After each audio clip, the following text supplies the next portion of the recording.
Kasus Syahrini melawan haters masih panas bergulir. Setelah laporkan akun yang mengunggah video asusila mirip dirinya di media sosial hingga akhirnya berhasil ditangkap pihak berwajib, ternyata Syahrini pun masih harus berhadapan dengan kasus lama yang menyeret nama penyanyi dangdut Lia Ladista. Lia yang kala itu menyinggung kedekatan Syahrini dengan seorang pengusaha kaya asal Kalimantan dijerat dengan tudingan pencemaran nama baik. Sudah dipanggil polisi namun mangkir, benarkah Lia Ladista kini berstatus tersangka? Seperti apa kesigapan Reno menanggapi fitnahan terhadap Syahrini? Pasang badan membela istri tercinta, benarkah sebelum melaporkan haters, Reno telah meminta restu pada ibunda Syahrini?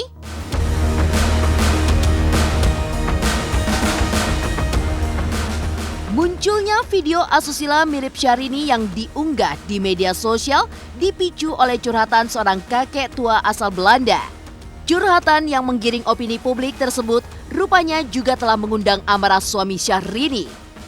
Benarkah sekalipun tinggal jauh di negeri kincir angin, namun kakek tersebut sudah disomasi pihak Syahrini? Akankah sang kakek juga diseret menuju meja hijau? Pemirsa, bersama Intens Investigasi, kami hadirkan kabar terkini, terpercaya, dan teraktual. Tetapi sebelumnya, jangan lupa untuk like, subscribe, dan juga share channel YouTube ini.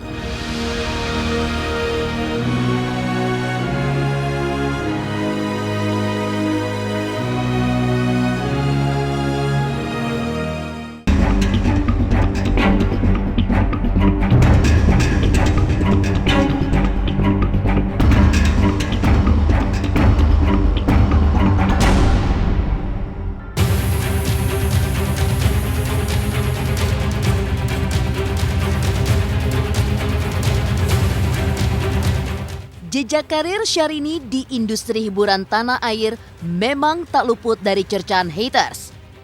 Lebih banyak memilih diam dan enggan menanggapi, siapa sangka sekali bergerak haters langsung ditangkap.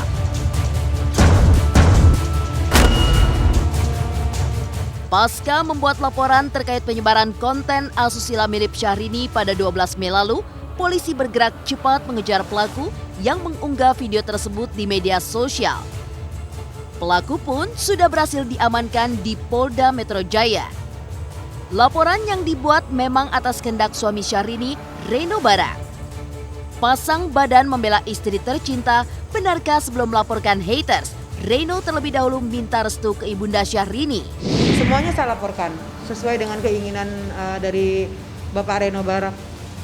Semuanya dilaporkan sehingga tidak ada lagi yang tersisa. Aku sebenarnya kan nggak memperdulikan gitu, nggak mau peduli, apalagi Syahrini kan tahu sendiri orangnya bisa dibilang apa ya, kalau kata suaminya ini mah kebal banget gitu.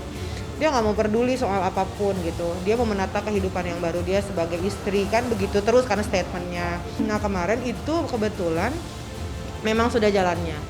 Tiba-tiba ada yang upload video dimirip-miripkan seakan-akan digandeng, seakan-akan itu Syahrini, seakan-akan itu benar, menggiring opini terus menerus. Akhirnya saya bilang sama suaminya Syahrini, ini kayaknya udah nggak wajar. Oh iya betul, dia bilang. Akhirnya dia nelfon mama saya, dia pagi-pagi subuh itu waktu bulan puasa, dia telepon mama, Reno minta doanya, mau bertindak kayaknya ini udah keterlaluan, minta restunya, doanya supaya lancar. Oh iya mama doain semuanya lancar. Ya deh kata mama, biar selesai kok, ini nggak selesai kok, makin terus saja ada gitu. Dan akhirnya hari itu juga saya bergerak sama Reno menghubungi lawyernya yang biasa sama Reno sendiri, bergerak sama saya ke kantor polisi. Kita silent bener-bener nggak ngomong kemana-mana, udah pokoknya laporan ini buktinya udah jelas. Udah laporan tanggal 12, tanggal 17-nya dia ketangkap, keciduk di rumahnya sendiri, tanggal 19 sampai ke Polda Metro Jaya. Dia sebagai seorang suami gitu ya membela istri karena ya ini udah kronis, dia bilang ini udah keterlaluan. Jadi ya beliau harus bergerak sebagai seorang suami juga, dia kepala keluarga kan, beliau bilang begitu kan. Jadi saya harus bergerak, ini nggak bisa, ini udah parah, ini udah keterlaluan.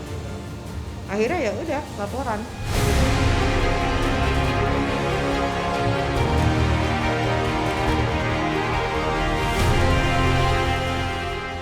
Kasus baru sementara bergulir, nyatanya Syahrini masih punya urusan lama yang belum terselesaikan dengan penyanyi dangdut bernama Lia Ladista.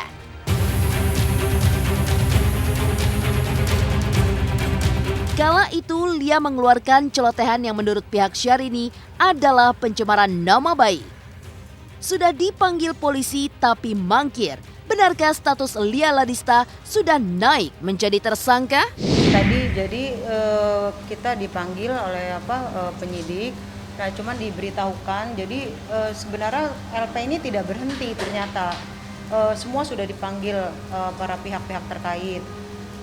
Nah terus dia menjelaskan juga bahwa terlapor itu sudah pernah dipanggil 1 kali, tapi tidak hadir. Nah kemudian rencana untuk minggu depan untuk panggilan kedua, gitu.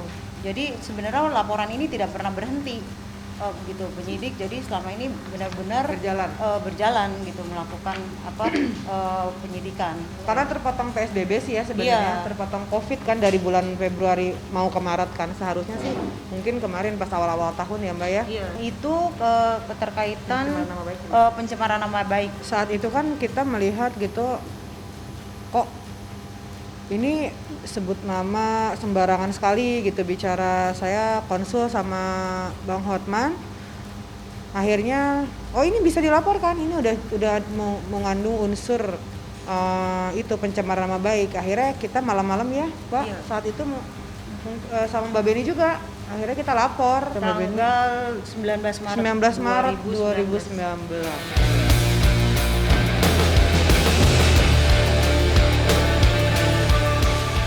Dilaporkan pada 19 Maret 2019, seperti apa awal mula masalah Syahrini dan Lia Ladista? Benarkah ada hubungan khusus antara Syahrini dan Mr. H? Pemirsa, bersama Intens Investigasi, kami hadirkan kabar terkini, terpercaya, dan teraktual. Tetapi sebelumnya, jangan lupa untuk like, subscribe, dan juga share channel YouTube ini.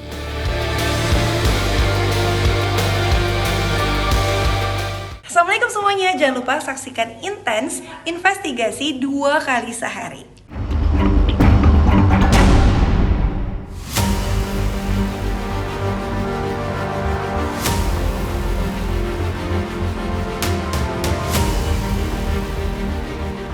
Maret 2019 lalu, sebuah konten live Instagram milik Syahrini yang membicarakan tentang sosok Mr. H menjadi viral di dunia maya.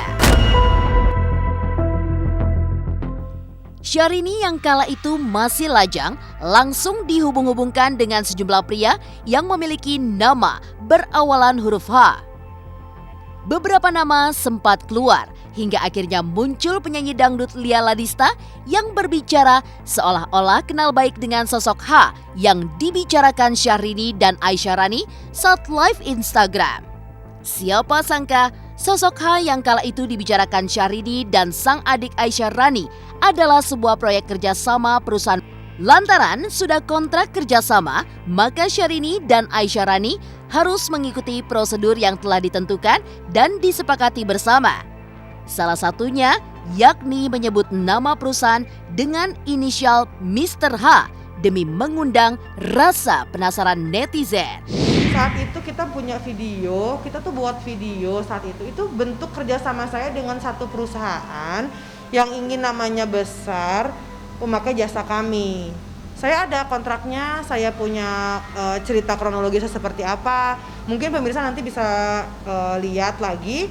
Dulu kita pernah live IG, terus akan-akan Syahrini kayak, "Cie, udah punya pacar ya? Cie, dikirimin bunga sama Mr. H," itu tuh ya. Nah itu kaitannya dengan kerja sama dengan satu perusahaan namanya Hypestar. Nah ini kronologisnya. Ini dia. Nih, pemirsa bisa lihat ini orang Hypestar ya. Pagi teteh, reminder untuk Insta Live siang ini ya. Poin yang harus disampaikan. Teh Syahrini sering mendapatkan hadiah dari Mr. H. Itu saya nggak mau. Hanya live IG aja dapat bunga. Itu aja yang saya approve. Yang lainnya saya nggak mau. Dikasih hadiah terus-terusan. Teh Syahrini memegang tas salah satu pemberian Mr. H. H adalah hype star. Bikin netizen penasaran dengan Mr. H. Ya. Endingnya Teh Syahrini baru ngeh kalau Mr. H ini diomongin di Insta Live, terus dimatiin sesuai dengan rencana saat itu, sesuai dengan skrip saat itu. Cici dikasih bunga sama Mr. H. Ih, Ara nih apaan sih?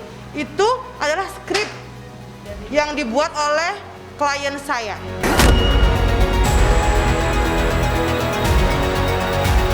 Pemirsa Intens Investigasi. Sikap Lia Ladista yang tanpa basa-basi langsung menyebut kedekatan Syahrini dan Mr. H yang menurutnya adalah pengusaha asal Kalimantan jelas mengundang amarah Aisyah Rani yang tahu betul makna di balik Mr. H yang ia sebutkan saat live Instagram.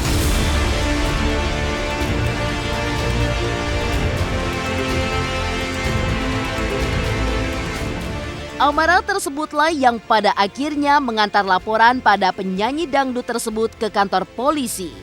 Jadi terkait dengan laporan hari ini, saya memang datang ke Polda untuk melaporkan yang terbaru dan saya dipanggil oleh pihak penyidik untuk menjelaskan, untuk memberikan keterangan lah. Jadi terlapor ini kan menggiring opini seakan-akan Syahrini itu pernah menikah. Saya tahu kok, karena saya kenal dengan pengacaranya beliau. Saya tahu kok, saya begini. Nah, saya laporkan itu karena kita tidak merasa itu. Langsung saat itu kan, Hotman Paris, terus Haji Isyam, terus Haji Huru Hara, terus Haril Peter Pan, semuanya semuanya. Jadi lurus ya semua. Nah ya, clear ya, Mr. H adalah bentuk kerjasama saya dengan salah satu perusahaan. Sebenarnya itu teman aku itu teman dekatnya Pak Haji yang lagi diomongin itu gitu. Toh dia cerita. Dan ini sudah lama sih sebenarnya ya, maksudnya kasus ini tuh udah lama banget mungkin dari 2000 berapa ya? 15 aku udah denger udah lama lah gitu kan. Tapi ya hanya omong-omong aja gitu loh. Terus dan gak mau tahu juga sih sebenarnya ya lu mau sama siapa, kayak bodo amat lah, kita punya kehidupan masing-masing. Tapi pas namanya kita netizen dan aku tuh follow semua akun gosip, emang teman dekatnya beliau gitu. Tapi ya nggak tahu lagi netizen mengartikan yang lain terus emang Mbak itu gini banyak yang ngasih foto, cuma Mbak gini apa aku nggak balesin. Aku cuma baca tapi aku nggak balesin lagi gitu.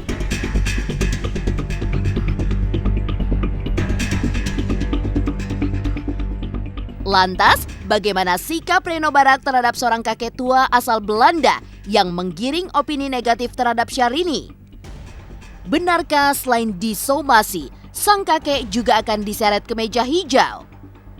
Pemirsa Intens Investigasi, jangan lupa untuk like, subscribe, dan juga share channel YouTube ini.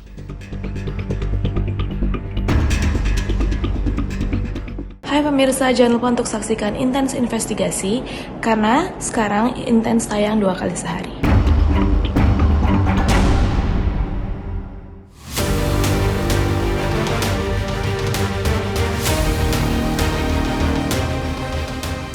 Kemunculan seorang kakek tua asal Belanda yang dikenal dengan nama Kakek Lorenz beberapa waktu lalu memang sempat menghebohkan publik.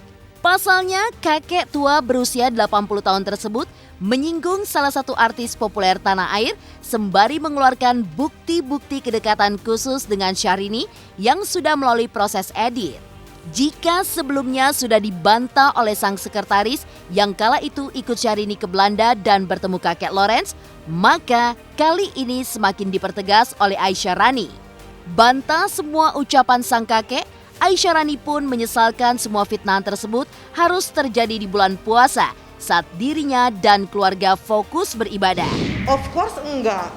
Kalau bener kan apa? Yang mana yang bener di postingan itu? Pertemuan pertama kali aja udah salah. Dia bilang pertemuan pertama kali di lobi hotel ada 2 perempuan lagi sibuk bingung bawa barang banyak. Which is itu Ita sekretarisnya. Gak mungkin Syahrini menginap di satu hotel, which is itu bintang 5, nggak ada bellboy. Itu udah bohong, nggak masuk akal. Karena itu dikenalinnya sama mantan pacarnya Syahrini saat itu. Ada Ita saksinya. Itu kenapa nggak di-mention? Itu kan yang bikin gemes. Kesannya memang dia bertemu nggak sengaja, terus ada video-video yang kesannya berdua sama dia. Apa nggak ada apa-apa, kan ujungnya apa? Saya akan live apa? Bukti apa yang dia punya gitu loh. Iya, fitnah lah semua itu. Sampai heboh bulan puasa. Saya nggak ngerti lah, bulan Ramadan, bulan puasa, bulan suci, umat Islam lagi beribadah, orang semua umat muslim itu lagi fokus ibadah, tapi ada satu segelintir orang yang begini. Saya sih bener-bener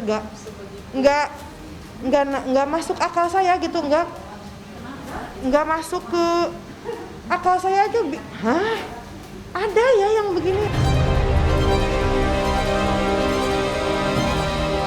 Pemirsa, intens investigasi.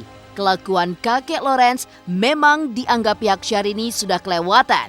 Sang kakek bahkan menggiring opini publik seolah-olah dirinya liburan berdua dengan Syahrini.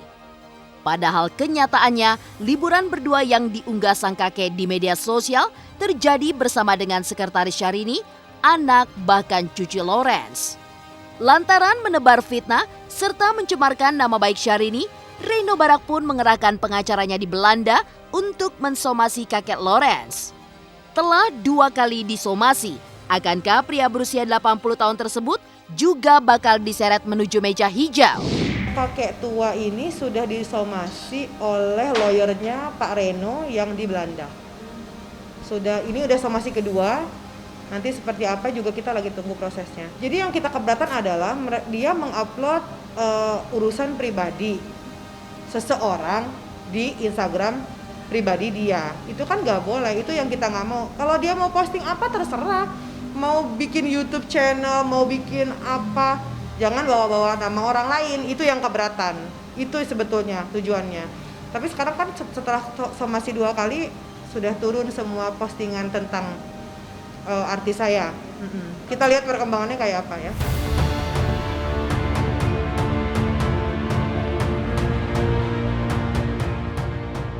Demikian pemirsa, kabar terkini, terpercaya, dan teraktual yang kami hadirkan hari ini. Saksikan terus Intens Investigasi setiap hari Senin sampai dengan Jumat hanya di YouTube channel. Pastinya jangan lupa untuk like, subscribe, share, dan juga komen channel Intens Investigasi.